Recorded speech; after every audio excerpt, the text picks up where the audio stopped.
Oke, apakah sudah terlihat? Belum, Pak. Belum Pak, Belum, lagi Pak. loading. Udah Pak, sudah Pak. Udah. Sudah Pak, sudah Pak, sudah Pak. Baik, nah terima kasih. Pada hari ini kita akan membahas mengenai protokol jaringan.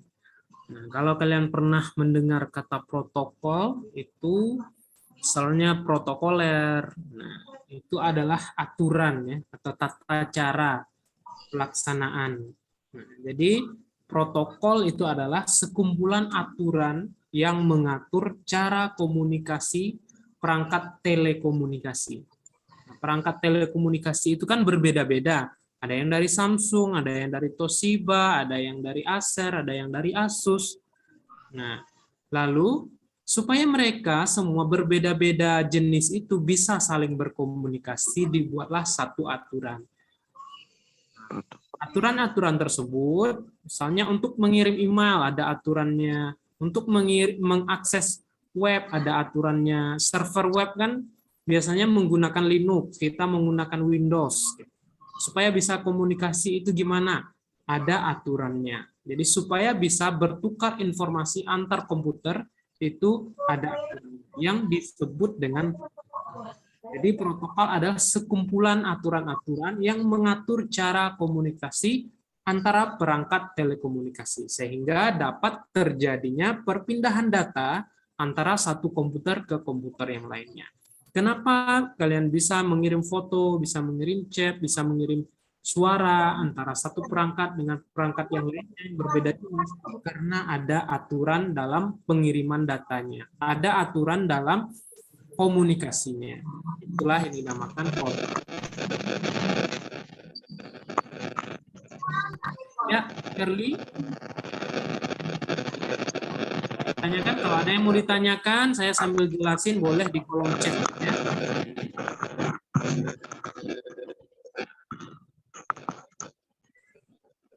Nah, jadi protokol ini tadi kan sekumpulan, artinya tidak hanya satu aturannya, tetapi banyak. Di sini ada aturan komunikasi, jadi aturan komunikasi antara perangkat A dengan perangkat B, dan ada protokol aplikasi. Nah, protokol aplikasi ini, misalnya untuk mengirim email menggunakan Gmail, apa aturannya? Nama aturan atau nama undang-undangnya itu, undang-undang komunikasi email, ada aturannya. Nah, yang pertama, protokol komunikasi adalah OSI dan TCP/IP. Nah, yang akan kita bahas atau kita dalami pada pertemuan kali ini adalah OSI, sedangkan yang akan kita dalami di pertemuan berikutnya itu adalah TCP/IP. Oke, kita bahas dulu sedikit mengenai protokol aplikasi. Ada SSH, ada HTTP, ada FTP, ada RTP, dan ada IMAP. Nah, SSH itu kepanjangannya adalah Secure Shell, yakni berfungsi untuk meremote akses komputer, tetapi dia berbasis teks. Nah, kalau kalian pernah buka CMD atau Command Prompt, nah seperti itu bentuk dari Secure Shell atau SSH, di mana kita meremote atau mengakses komputer lain dari jarak yang jauh dengan menggunakan command line. Jadi dia bentuknya seperti command prompt.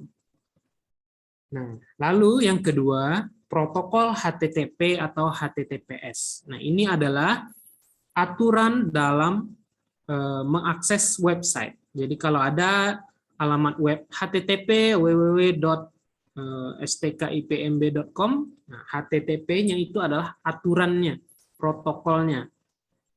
Lalu ada FTP, File Transfer Protocol, itu digunakan untuk mendownload dan upload file. Jadi kalau kalian download dan upload file di internet, itu protokol yang digunakan adalah FTP. Dan yang kedua ada RTP, Real Time Protocol. Ini streaming. Nah, kalau kalian biasa streaming, itu protokol yang digunakan adalah Real Time Protocol. Dan yang terakhir ada IMAP. Nah, ini Internet Message Access Protocol. Itu yang digunakan untuk email, WhatsApp, Messenger, yang lainnya. Protokol yang digunakan adalah IMAP. Nah, ini adalah protokol aplikasi atau layanan jaringan, di mana di dalam jaringan itu terdapat layanan-layanan seperti akses web, download dan upload file, kita streaming, itu bisa dilaksanakan. Kenapa? Dari semua komputer kita bisa streaming, misalnya servernya Acer, kita streamingkan ke komputer AMD, gitu. Bisa. Nah, kenapa bisa? Karena ada protokolnya, ada aturannya. Oke. Kalau ada yang mau bertanya, boleh silakan langsung di kolom chat sambil saya menjelaskan. Selanjutnya yang akan kita bahas atau kita dalami pada hari ini adalah OSI, Open System Interconnection. Nah, apa itu OSI? Ini proses gaib ya. Saya bilangnya proses gaib. Kenapa? Karena ini terjadi pada kondisi kita atau setiap hari ini terjadi, tetapi kita tidak merasakannya. Kita tidak bisa melihat apa yang terjadi tersebut. Karena yang terjadi itu di balik apa yang kita kerjakan. Misalnya ngirim pesan, mengakses web, mengakses website, atau mengirim foto atau video. Itu semua yang akan kita bahas hari ini tidak bisa kita lihat, tetapi dia terjadi. Nah, ini saya menyatakannya gaib gitu ya, karena kita kasat mata nggak bisa lihat, tetapi dia terjadi. Oke, OSI layer ini adalah aturan atau standar komunikasi data yang digunakan dalam proses transfer dari satu komputer ke komputer yang lainnya. Jadi, pada masa lalu, once upon a time ago, sudah lama, pertama-tamanya dulu, di saat komputer itu baru-baru bisa terhubung, perusahaan besar yang membuat komputer pada saat itu hanya dua, IBM dan Apple. Nah, IBM dan Apple ini pada mulanya hanya bisa terhubung kalau IBM itu hanya dengan IBM aja, dia nggak bisa komunikasi dengan Apple. Kenapa? Karena beda cara komunikasi, alat-alat yang di dalamnya berbeda, beda pula mereka perakitannya, mesinnya berbeda, bahasa mesinnya berbeda. Gitu. Jadi komputer IBM dan Apple ini tidak bisa saling berkomunikasi dan bertukar data.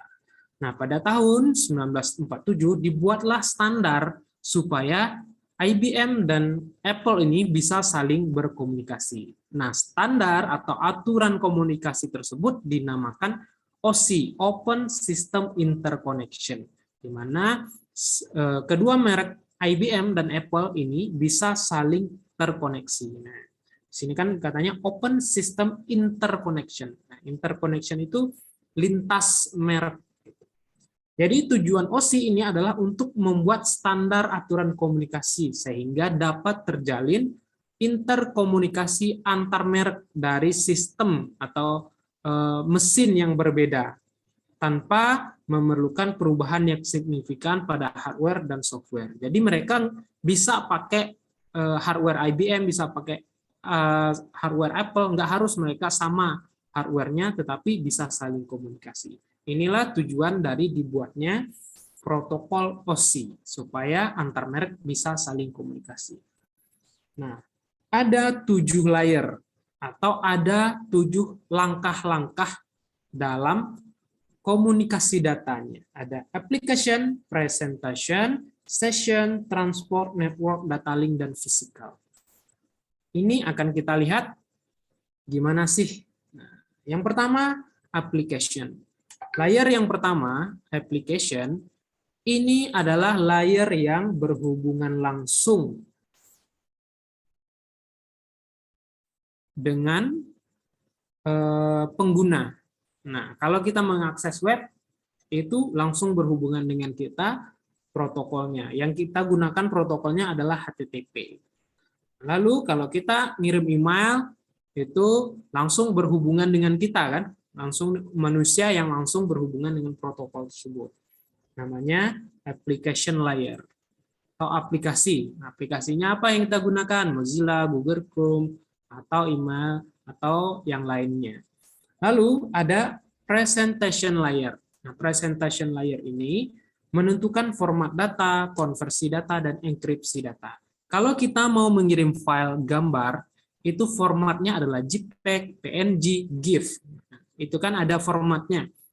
Lalu kalau suara, formatnya apa? Formatnya MP3 gitu atau WAV.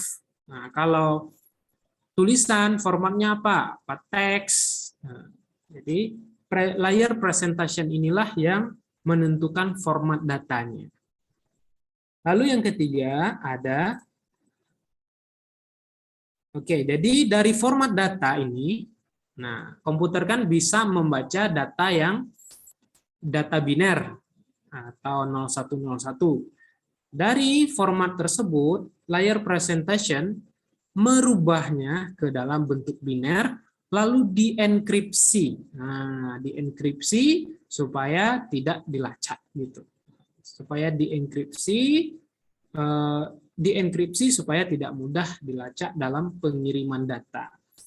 Setelah masuk ke presentation layer, jadi dia dari atas ya. Pertama, kita ngirim email gitu. Kita ketikkan melalui Mozilla atau Google Chrome. Lalu masuk ke presentation layer yang kita kirimkan di email itu apa? Apakah teks, apa gambar, atau musik. Nah, layer presentation ini yang menentukan. Dirubahnya ke dalam bentuk biner, lalu dienkripsinya. Setelah itu masuk ke layer session. Nah, layer session ini yang menentukan nanti jenis komunikasi yang akan dibangun itu apa. Kalau minggu kemarin kan sudah simplex, half duplex, dan full duplex. Nah, ini apakah simplex yang akan digunakan sessionnya? Jenis komunikasinya, apakah simplex, half duplex, atau full duplex? Ini layer session yang menentukan. Lalu di bagian transport, nah data disusun. Jadi misalnya kita mengirimkan kata halo. Komputer itu mengirimnya satu persatu, bukan halo sekaligus, tetapi HALLO. Nah, lalu data ini disusun dan dipastikan datanya lengkap. Disusun H1 A gitu kan. Setelah A apa? L, setelah itu L lagi, setelah itu O. Nah, dipastikan apakah data yang dikirim itu semuanya lengkap. Jangan sampai nanti sampai di tempat pengiriman malah olah gitu tulisannya, kebalik gitu. Atau Allah gitu kan. Nah, jadi dipastikan tugas dari transport layer ini adalah menyusunnya. Sudah disusun, di saat dikirim itu kata halo tadi disusun berdasarkan urutannya. Nanti kalau sudah diterima, maka sampai di tempat pengirimannya nanti itu bisa dipastikan data tersebut benar. Yang nyampe di sana juga halo, bukan olah, bukan Allah gitu kan. Nah, supaya tidak terbalik. Lalu di network layer setelah tadi diurutkan, lalu misalnya kita nulis surat gitu kan. Nah, ada tiga halaman. Nah, ketiga halamannya tadi diurutkan halamannya oleh transport. Halaman 1, halaman 2, halaman 3. Setelah itu di covernya dituliskan tujuannya kemana. Nah, tujuannya ke IP address 192.168.1.1. Nah, ini adalah sama seperti alamat rumah ya. Alamat rumah kalau kita di dunia nyata. Lalu di data link ini dipastikan lagi. Nah, di jaringan itu kan ada beberapa IP komputer. Supaya memastikan lagi. Nah, kalau tadi alamatnya alamat rumah. Di dalam suatu rumah itu kan ada kakak, ada adik, ada ibu, ada ayah gitu misalnya kan. Nah, misalnya ngirim paket nih dari Shopee gitu. Nah, mau dikirim ke alamatnya ini, lalu penerimanya siapa? Nah, gitu kira-kira. Jadi, datanya sudah ditentukan alamatnya oleh network layer, setelah itu yang menerimanya lagi. Yang menerimanya ditentukan oleh data link. Jadi, data link inilah yang menentukan siapa yang menerimanya. Nah, jadi MAC address. Misalnya dalam satu rumah dengan alamat jalan rangkayo hitam. Di dalam rumah tersebut ada adik, kakak, dan abang, ayah, ibu. Yang menerimanya adalah abang. Jadi ada MAC address-nya. Setelah itu data tadi barulah sampai ke media transmisi di physical layer. Barulah dia sampai ke kabel. Nah, physical layer inilah yang menentukan nanti apakah data akan dikirimkan dalam bentuk gelombang. Nah, kalau dia dikirimkan melalui Wi-Fi, tentu dia menggunakan gelombang elektromagnetik. Kalau dikirimkan menggunakan kabel fiber optik, maka dia akan dirubah ke dalam bentuk cahaya. Nah, kalau dia dikirimkan ke kabel UTP, maka akan dirubah ke dalam bentuk gelombang listrik. Jadi, physical layer ini akan merubah bentuk data sesuai dengan media transmisi yang digunakan. Untuk lebih memahami lagi, kita analogikan. Contoh kasusnya, Raja Arab akan mengirim email ke Raja Prancis. Seperti apa proses pengiriman surat tersebut? Oke, Raja Arab akan mengirim email ke Raja Prancis. Seperti apa prosesnya? Kita lihat. Nah, di application layer, Raja Arab menulis pesannya. Nah, di sini protokol yang digunakannya adalah IMAP, berarti ya, kalau kita mengirimkan email. Nah, IMAP protokol yang digunakannya. Lalu dituliskan di secari kertas, atau kalau kita di email, berarti kita ketikkan di Gmail, gitu kan. Nah, selanjutnya ini aplikasi. Setelah diketik, mau dikirimkan, jadi saat diketik itu masuk ke layar aplikasi. Saat dikirimkan, itu dia akan masuk ke presentation layer. Surat yang diketik tadi, kalau orang Arab kan tulisannya tulisan Arab.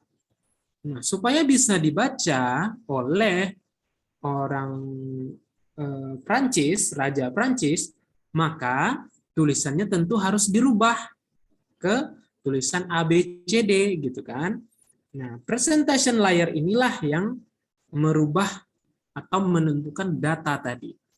Jadi dia dirubah ke format yang sesuai. Apakah format Arabik gitu kan? Kalau untuk yang kalau Raja Arab tentu dia pakai format Arabik. Sedangkan kalau Raja Prancis dia tidak format Arabik. Maka di presentation layer inilah yang merubah bentuk data tadi. Nah, apakah dia bentuk gambar atau dia bentuk teks atau dalam bentuk suara. Nah, itulah kenapa misalnya nih kita ngirim gambar yang sampai di sana kok tetap gambar bukan suara. Nah, karena presentation layer inilah yang sudah menentukan formatnya tadi. Sampai di tempat kita kirim, formatnya tetap sama, tetap gambar, tidak berubah menjadi teks. Setelah masuk ke presentation layer, masuk lagi ke session layer. Nah, session layer ini dia membuat suatu jalinan komunikasi. Jadi sekretaris Raja Arab menghubungi sekretaris Raja Prancis. Jadi komputer yang akan mengirim pesan menghubungi atau membuat suatu komunikasi dengan penerima pesan. Kami akan mengirimkan pesan berupa email ke komputer Anda. Nah, sama kita login Facebook kan, ada kita login, kalau kita logout baru keluar. Itu session layer-nya, ada nama session. Selama kita login, maka kita bisa membaca pesan atau messenger. Sedangkan kalau kita sudah keluar, kita tidak bisa membaca messenger lagi. Nah, ini session layer lah yang menentukan hal tersebut. Setelah session layer atau sekretarisnya menghubungi sekretaris atau komputer yang akan mengirim menghubungi komputer yang akan menerima, kami akan mengirimkan pesan. Jadi akan membuat suatu jaringan komunikasi. Komunikasinya ini dia menentukan apakah komunikasinya secara bersamaan atau simplex atau half duplex, ini layer session lah yang menentukan. Lanjut ke session selanjutnya adalah transport layer. Oke, transport layer ini berdasarkan email yang kita tulis tadi, maka beberapa lembar email tersebut, beberapa lembar, misalnya kita nulis tulisan di beberapa lembar kertas, gitu kan. Nah, diurutkan sequence nomor 1, sequence nomor 2, sequence nomor 3. Kenapa? Karena kita mengirimkan data itu kan nggak sekaligus sampai. Contoh, kita ngupload data yang 1 giga. Dia kan sekali upload, nggak langsung sampai. Nggak langsung 1 giganya nyampe. Tetapi tergantung dari kecepatan internet kita. Nah, dari 100% dia baru ke upload 2%, 3%, 4%, baru sampai 100%. Nah, itu kan sampai di penerimanya utuh, bukan terpecah-pecah. Nah, inilah tugas dari transport layer. Dia menyusun. Kita ngirimnya kan nggak bisa sekaligus. Bisanya secara berurutan. Maksud saya secara perlahan-lahan. Maka data tersebut dipecah menjadi beberapa segmen atau sequence. Ada sequence 1, misalnya dikirim pertama adalah sequence 1. Lalu dikirim yang bagian kedua sequence 2. Dikirim ke sequence 3. Nah, di sana juga ditentukan portnya, port 80. Sumbernya dari port 80, lalu penerimanya di port 80. Ya, boleh Saprianto mau bertanya, silakan di-unmute.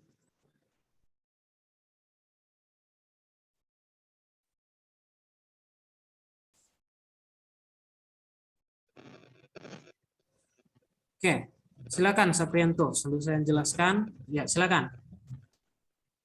Ini Pak, kami kurang ngerti di session layer tadi Pak. Session. Oke, saya jelaskan lagi. Jadi, session layer misalnya seperti ini, Saprianto. Jika satu komputer itu akan mengirim data dari komputer A ke komputer B, kan? Komputer A akan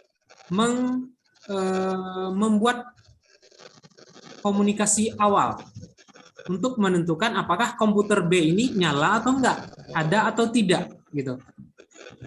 Nah, kalau nyala atau ada komputer B-nya, baru akan dilanjutkan ke session selanjutnya. Nah, kalau komputernya nggak nyala, berarti dia nggak bisa ngirim pesan dong, kemana dia mau ngirim pesan. Gitu. Paham, Saprianto? Oke, Pak, paham Pak. Gimana? Kurang jelas? Iya Pak, paham. Nah, seperti itu. Jadi, komputer A akan ngirim ke komputer B. Saat dia akan mengirim, dia akan membentuk komunikasi awal dulu untuk memastikan apakah komputer B ini hidup atau tidak, atau siap untuk menerima data atau tidak. Gitu. Jadi, dia menentukan, session layer ini tugasnya menentukan hal tersebut. Oke, transport layer. Nah, ini tadi sudah, kalau data itu tidak bisa dikirimkan secara seluruhnya sekaligus, tetapi dikirim secara perlahan. Dari 1 GB, misalnya dikirim 200, setelah itu 400, setelah itu 600, setelah itu 800. Maka data tersebut disusun sequence-nya, dikirim sequence 1, sequence 2, sequence 3, dan sequence 4. Supaya nanti sampai di tempatnya, itu sequence-nya juga berurutan dan tidak kacau. Nah, seperti kita ngirim foto, gitu kan, foto ukurannya besar, maka dikirim bagian setengah dulu, kepala ke atas, setelah itu bagian kanan sini, setelah itu bagian kiri. Nah, setelah sampai di tujuan, setelah sampai di tujuan, karena ada sequence-nya, maka fotonya tetap sama, tetap utuh. Kepalanya tetap di atas, bagian kanan tetap di kanan, bagian kiri tetap di kiri. Nah, kalau tidak ada sequence-nya, bisa jadi kepalanya di bawah. lalu bagian kanan pindah ke kiri. Nah, datanya menjadi kacau. Gitu kan. Selanjutnya network layer. Nah, tadi sudah dibuatkan sequence-nya. Di network layer ini ditentukan alamatnya lagi. Nah, jadi mau kemana dikirim suratnya tadi? Ditentukan sumbernya, IP sumbernya atau IP pengirimnya itu berapa. Jadi kalau kita ngirim surat kan ada from and to. Gitu. Jadi dari siapa untuk siapa. Dari Sulismayana misalnya untuk M. Yusuf. Gitu.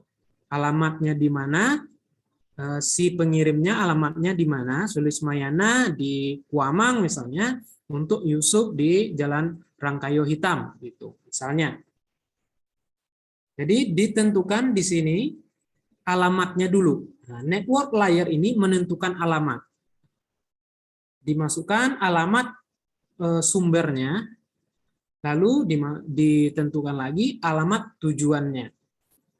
Nah, jadi di setiap sequence tadi, ini ada sequence 1, 2, 3, itu sudah di network layer ini ditambah lagi. Kalau tadi cuma sequence saja, sequence dan portnya saja yang dimasukkan oleh transport layer, di network layer ditambahkan lagi datanya mengenai alamat. Jadi alamat tujuan dan alamat si pengirim. Nah, lalu di data link, di data link ini siapa yang menerima lagi? Seperti tadi saya sampaikan, di alamat atau di rumah yang sama itu kan terdiri dari beberapa orang. Nah, yang menerimanya siapa? Yang menerimanya apakah adik atau abang atau ayah atau ibu gitu. Di data link ini dimasukkan yang mengirimnya siapa dan yang akan menerimanya siapa. Di layar sebelumnya itu alamatnya. Layar yang data link ini adalah ya si penerima. Di alamatnya dulu, lalu ditambahkan siapa yang menerimanya. Lalu barulah sampai email tadi ke physical layer. Nah, physical layer ini kalau kita itu baru sampai ke kurirnya, gitu ya. Sampai ke kurir, sudah kita tulis, lalu diperiksa segala macam, baru dikasih ke kurir.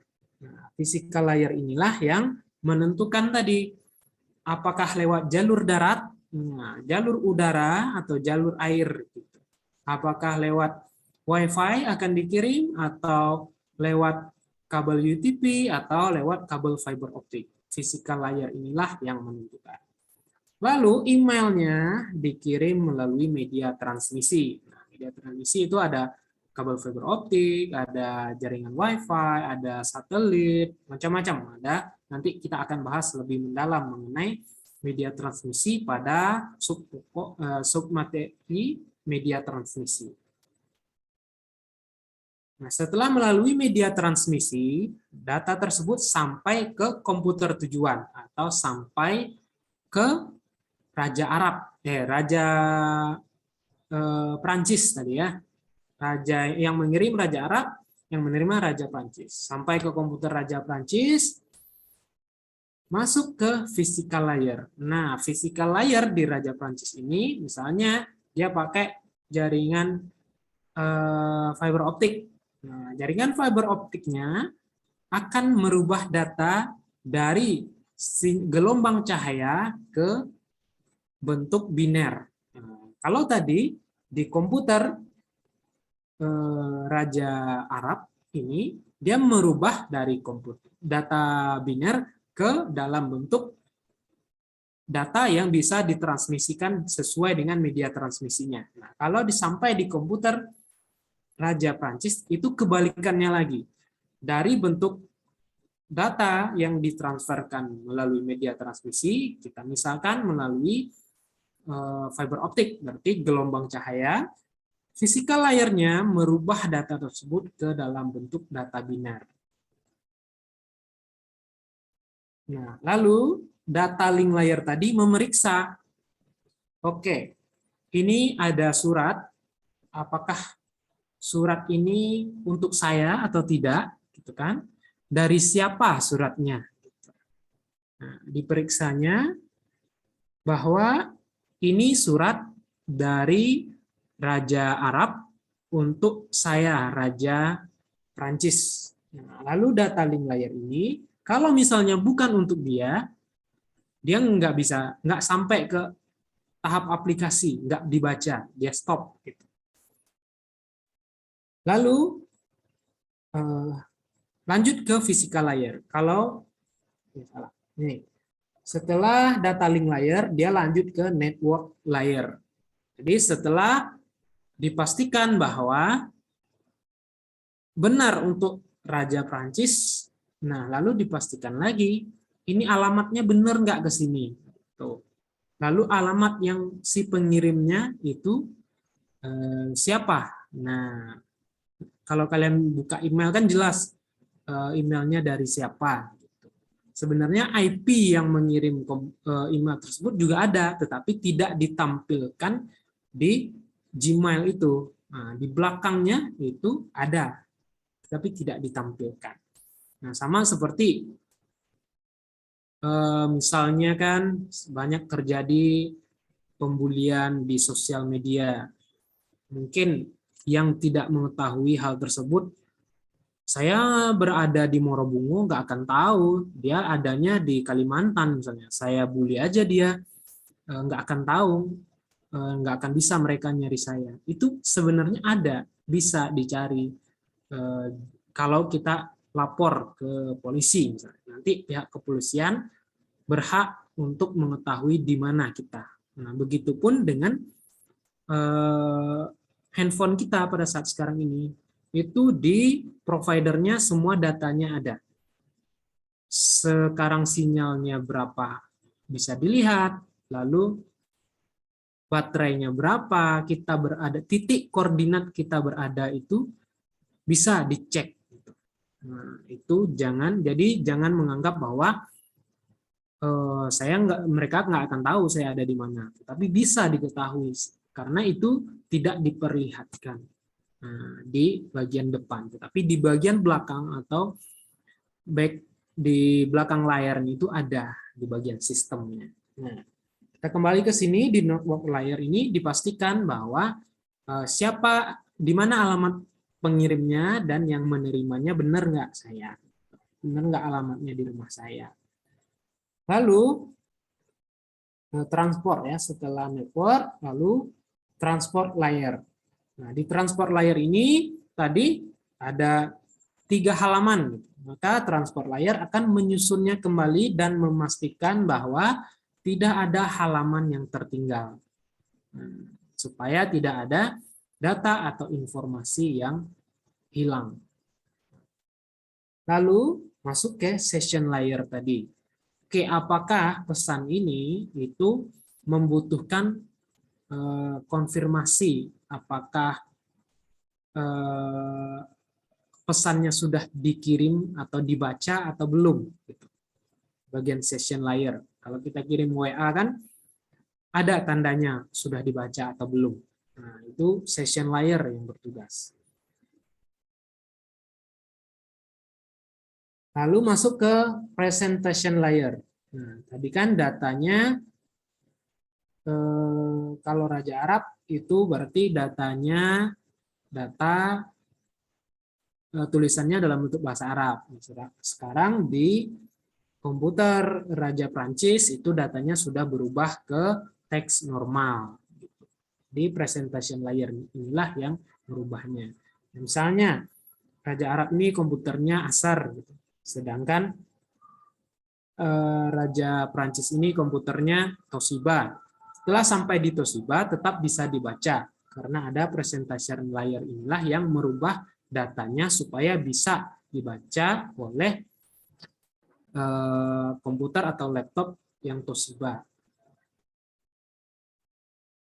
Barulah akhirnya masuk ke layar aplikasi, bisa dibaca di browser atau di Gmail kita masing-masing. Nah, inilah yang selama ini terjadi di saat kita mengirimkan pesan. baik itu di Messenger, ataupun di email, atau di WhatsApp, atau di Telegram, dan lain sebagainya. Hal itu terjadi dengan kecepatan karena sekarang ini itu komputer kan udah sangat cepat, handphone pun sudah banyak core-nya, 2 core, 3 core gitu. Itu sangat cepat sehingga proses ini tidak terasa terjadinya. Kalau dulu prosesnya itu pada komputer zaman dulu, pertama dulu, itu prosesnya terasa, dia loading gitu. Ngirim email aja loading gitu kan. Membutuhkan waktu untuk memprosesnya. Kalau sekarang proses ini tidak terasa lagi, kenapa? Karena sudah cepat. Prosesnya tersebut sudah cepat sekali terjadi sehingga tidak terasa. Jadi itulah materi kita pada hari ini. Bagi yang mau ada pertanyaan, silahkan.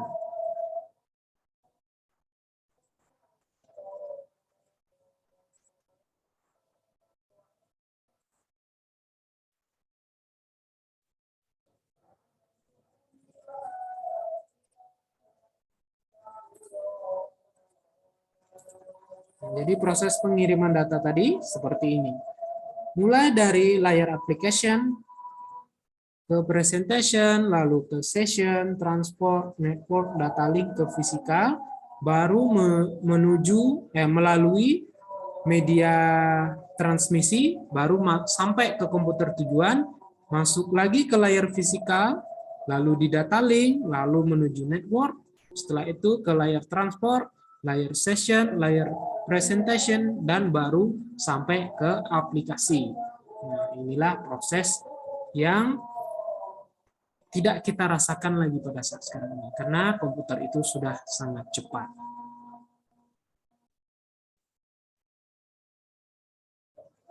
Baik, kalau ada yang mau bertanya, silahkan.